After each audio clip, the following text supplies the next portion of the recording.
Kali ini kita akan membahas tentang sebuah penghargaan tertinggi yang mungkin diimpikan oleh setiap pesepak bola profesional. Apalagi kalau bukan Ballon d'Or. Sebuah penghargaan tertinggi bagi pemain terbaik dunia secara individu. Jika ini merupakan penghargaan bagi pemain terbaik, berarti setiap pemain yang bermain di sisi manapun mempunyai kesempatan yang sama untuk meraihnya. Namun demikian, penghargaan ini seolah-olah lebih ramah kepada pemain yang berposisi sebagai striker maupun playmaker. Setidaknya itu yang kita ketahui dari masa ke masa. Lalu mengapa demikian? Mari kita simak beberapa faktor yang mungkin menjadi penyebabnya.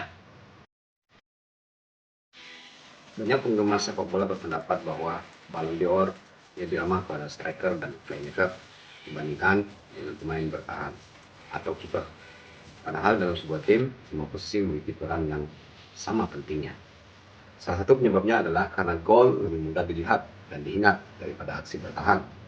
Ketika seorang striker mencetak gol kemenangan, semua orang langsung mengetahui siapa pahlawannya. Sebaliknya, ketika seorang bek berhasil mematahkan serangan lawan, walaupun berkali-kali, atau seorang kiper melakukan penyelamatan penting, kontribusi mereka sangat tidak mendapat perhatian sebesar pencetak gol.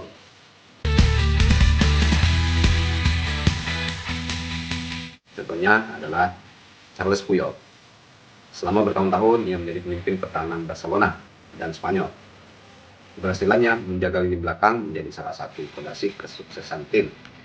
Namun demikian, namanya jarang masuk pembahasan, terutama dalam Ballon d'Or seperti para pencetak gol atau pemberi assist. Hal yang sama juga terjadi pada Iker Casillas. Sang Spanyol menjuarai Piala Dunia 2010. Casillas melakukan sejumlah penyelamatan krusial menjaga timnya tetap bertahan di pertandingan penting. Namun ketika orang mengenang turnamen itu, yang lebih sering diingat adalah gol yang dicetak oleh Andres Iniesta pada saat di final. Selain itu, Ballon d'Or juga sangat dipengaruhi oleh momen-momen yang mudah dikenang. Gol spektakuler, asis indah, dribble memukau, dan aksi menyerang lainnya lebih sering muncul dalam cuplikan pertandingan dan pemberitaan media.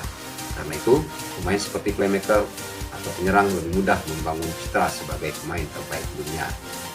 Sebaliknya, tugas pemain bertahan seringkali baru terlihat ketika mereka melakukan sebuah kesalahan. Jika seorang bek bermain sempurna selama 90 menit, banyak orang menganggapnya sebagai hal yang biasa. Namun satu kesalahan kecil bisa langsung menjadi sorotan. Akibatnya, pemain bertahan harus tampil luar biasa sepanjang musim untuk mendapatkan pengakuan yang sama. Contoh lainnya adalah Sergio Ramos. Ia memenangkan hampir semua gelar bergengsi bersama Real Madrid dan Spanyol.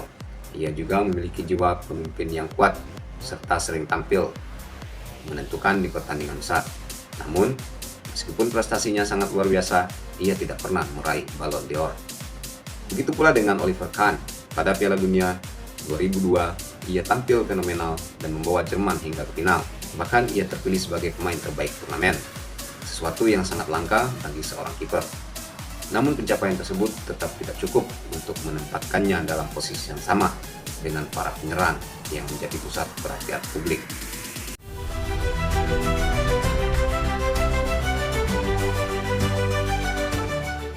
Meski demikian, sejarah menunjukkan bahwa pemain non-ofensif bukan berarti tidak mungkin memenangkan Ballon d'Or.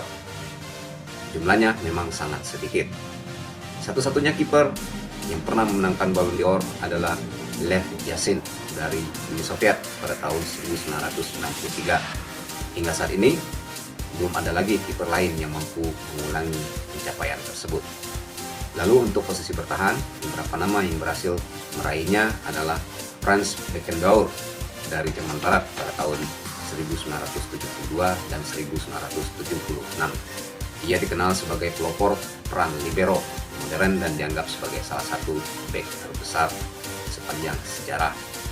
Kemudian ada Matthias Sammer dari Jerman yang menangkan Ballon d'Or pada tahun 1996 setelah membawa negaranya menjuarai Euro 1996. Nama berikutnya adalah Fabio Cannavaro dari Italia yang memenangkan Ballon d'Or pada tahun 2006 setelah tampil luar biasa dan memimpin Italia menjuarai Piala Dunia 2006. Hingga saat ini, Cannavaro masih menjadi bek murni terakhir yang berhasil memenangkan penghargaan tersebut.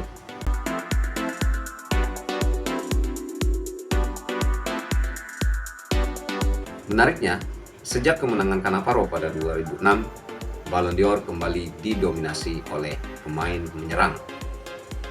Era panjang Lionel Messi dan Cristiano Ronaldo semakin memperkuat kesan bahwa penghargaan ini lebih mudah diraih oleh pemain yang mencetak gol dan yang menghasilkan assist. Karena itulah banyak penggemar berpendapat bahwa Ballon d'Or memiliki kecenderungan untuk lebih menghargai aksi mencetak gol daripada aksi mencegah gol. Pemain seperti Puyol, Ramos, Casillas, atau Oliver Kahn mungkin sama pentingnya bagi tim mereka seperti Lionel Messi atau Cristiano Ronaldo.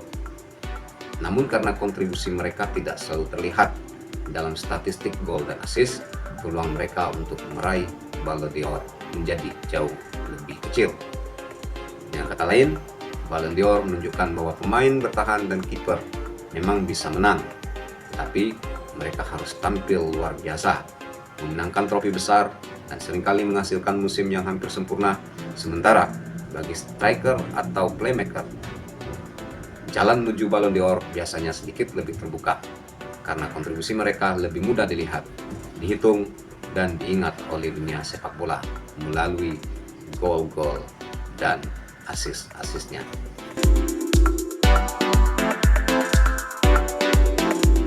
Itulah mengapa Ballon d'Or lebih ramah kepada striker dan playmaker, bukan kepada pemain bertahan seperti back atau kiper.